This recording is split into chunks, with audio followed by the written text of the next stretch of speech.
Hey everyone, welcome in to another daily editorial here on the KE Report. Corey and Chad here getting an update from Goliath Resources, traded on the TSX Venture Exchange under the symbol GOT and on the OTCQB under the symbol GOTRF. We are chatting with the president and CEO, Roger Rosmus. Now, Roger, look, the company just recently, January 9th, released 99 drill holes from the company's Golddigger project in the Golden Triangle in BC. This wraps up all the drilling, at least from this year's program, that was a little over 35,000 meters. We have updates on the mineralized models for the three main areas here, the Bonanza Shear, the Surebet Zone, and the newly discovered Golden Gate Zone. Before we get into some of the finer details, which in all fairness, that news release has a lot of geological information regarding those results. So please, everybody, go back through that news release and read over that. But Roger, releasing all these holes at once, what are you trying to show the market in terms of all the drilling that was done and what you managed to hit this year? Yeah. Hey, great guys to have me back. Yeah, I know it's been a super productive year, and really the theory or the thought behind releasing or having ALS release everything at once to us or for the balance of the holes is the mere I guess the size of the system that we have been modeling here at the Surebet discovery.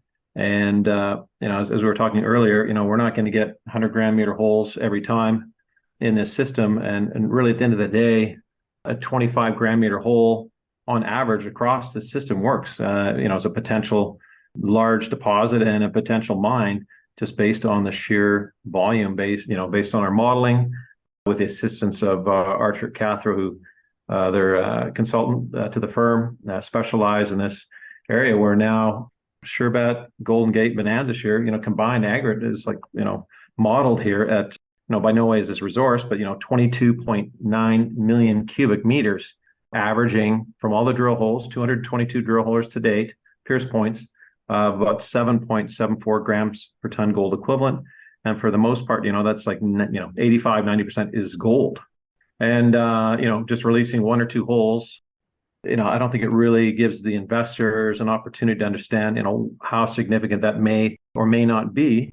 And so releasing again, everything at once or the balance at the same time, we're able to update the model and get, the investors a real clear picture of what's going on here, and they can make a logical, educated investment decision upon these results. And and I do recommend folks should go through the news release. It's quite lengthy, very detailed, very technical, but again, we're giving as much information out there as possible so people can again just understand what's going on and make that decision whether they want to buy more stock, hold it, or sell. It's it's up to everyone. Has their own investment preferences. Well, Roger, it looks like the last couple of days after the press release, people have been buying the stock in a pretty big volume. So it seems like a pretty good market reception. But one of the takeaways I got in looking at these results was what you had been messaging in our last few conversations, that the Bonanza shear grade would increase, and that it does seem like it is still open to the north and to the east. Could you maybe just speak to how that picture cleared up? Because one of the knocks against the project was that the Surebet Zone had higher grades, but that things trailed off a little bit in the Bonanza Shear. So maybe just speak to that area. Yeah, and again, it was to do with just the basis. We had limited holes drilled into the Bonanza. We only had 33 holes up until 2022.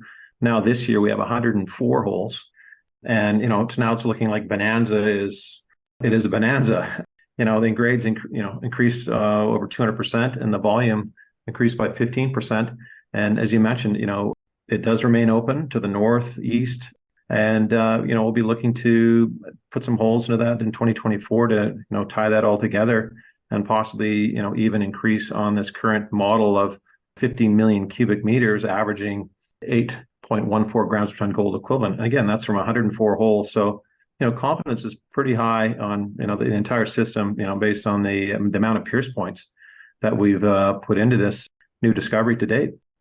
Yeah, that growth and grade in the Bonanza Shear really stood out to me because, look, the Bonanza Shear Zone was already the largest volume, and it even got bigger, but the grade bump, very important. When you tie that into the Surebet Zone, which already had high grade, but that did experience a 43% increase in grade to a little over 9 grams per ton gold equivalent, what's important to understand about how these relate to each other, where the Surebet Zone comes closer to surface, but the Bonanza Shear then right under the Surebet Zone? Well, yes. I mean, obviously the Surebet Zone has, almost 2 kilometers of exposed mineralization at surface in the sedimentary, hosted in the Hazelton sedimentary group. But the Bonanza Shear is exposed at surface. On certain areas, you can actually trace it along that southern wall of the mountain ridge. And we do see it, we believe, to the north as well. So again, that's why we'll go and drill that next year. And what does it all mean? I mean, we're getting all these rocks dated. We're doing geochem work. We're just trying to figure out, which came first. Was it already in place prior to, like the Surebet? Was it already in place prior to the Bonanza Shear coming up? And then now we've got the Golden Gate Zone as well, entirely in the volcanics.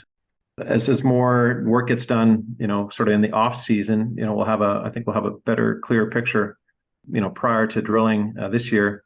Once we get all this new information back to us for the planning. So I mean, Golden Gate remains open volcanics. Some people were saying, "Oh, wow, you have 12 holes in there." Again, it's to do the modeling, tying everything together. That one intercept we had was hole number 4. It was like 9 meters of, I think it was a 313 gram meter hole, almost true width. And again, we've only got 12 holes in there, so people shouldn't be thinking of knocking that. The fact that we only have 12. Look what happened at Bonanza Shear. We only had 33 holes. Now we have 104, and this thing has grown like massively, as well as the grade up substantially. And we feel we could see something very similar to the Golden Gate Zone, and potentially find additional stacked zones, vein systems below Golden Gate and or porphyry feeder zone that the Colorado School of Mines has demonstrated that could be is the feeder source for all this mineralization that we're getting in the drill core. Well, Roger, in addition to all of the holes that you put in and all the pierce points to the 3 main zones here, the Bonanza Shear, the Surebet Zone, and the Golden Gate Zone, you also still have some exploration results to put out in the new year here, and that is coming from north of this project in the Cambrian ice fields.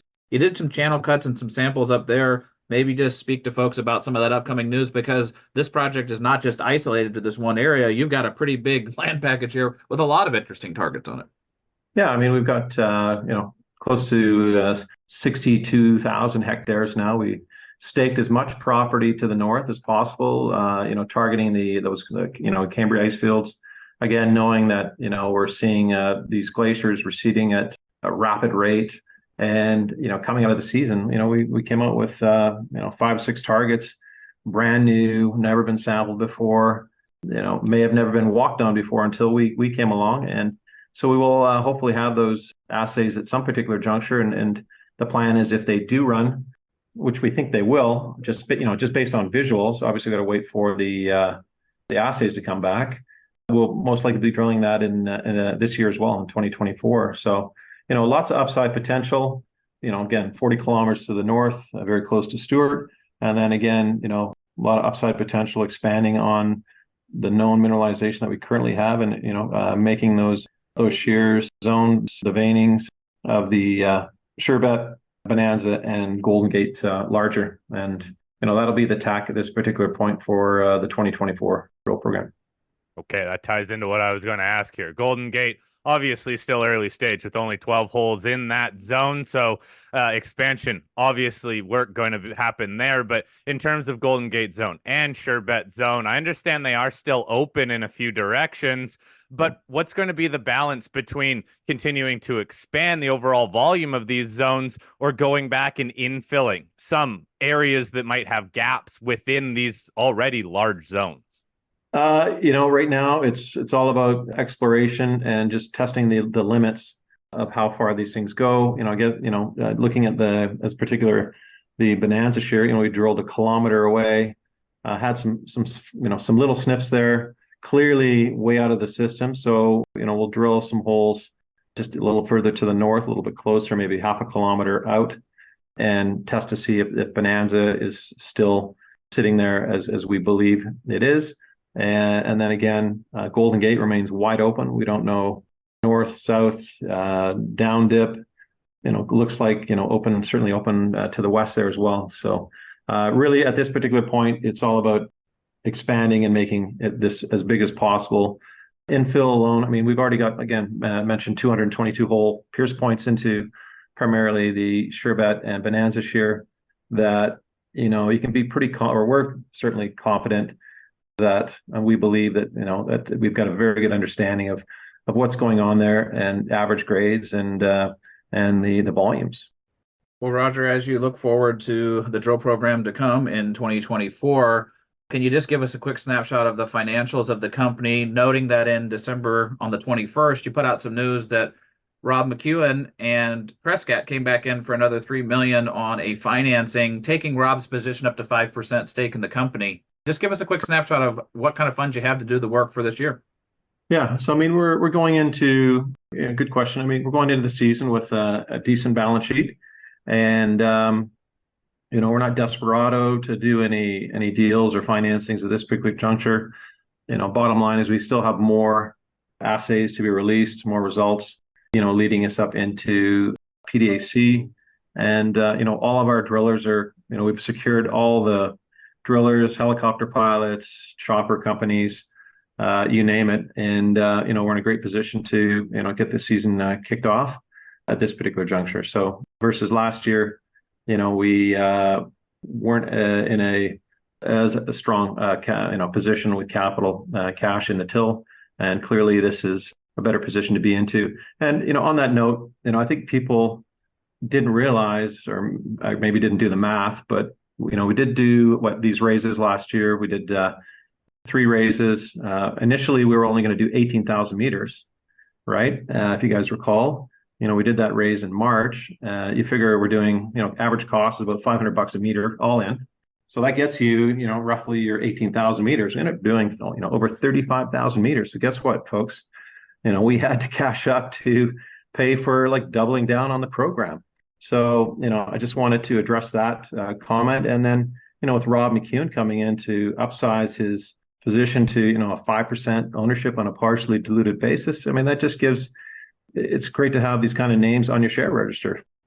Well, Roger, I look forward to seeing and hearing what you're going to do this year. So please keep us up to date when you do have a more refined program for 2024, and when you get back some of those more exploration sample results in those new areas. If anybody has any follow-up questions for Roger on the back of all these drill results, please email us. We'll get Roger to address those. And as I mentioned, follow up when we get the 2024 plans and some further exploration results. Roger, thanks for your time today. Have a great rest of your week. Yeah, thanks, guys. Thanks so much, and Happy New Year, by the way. Cheers.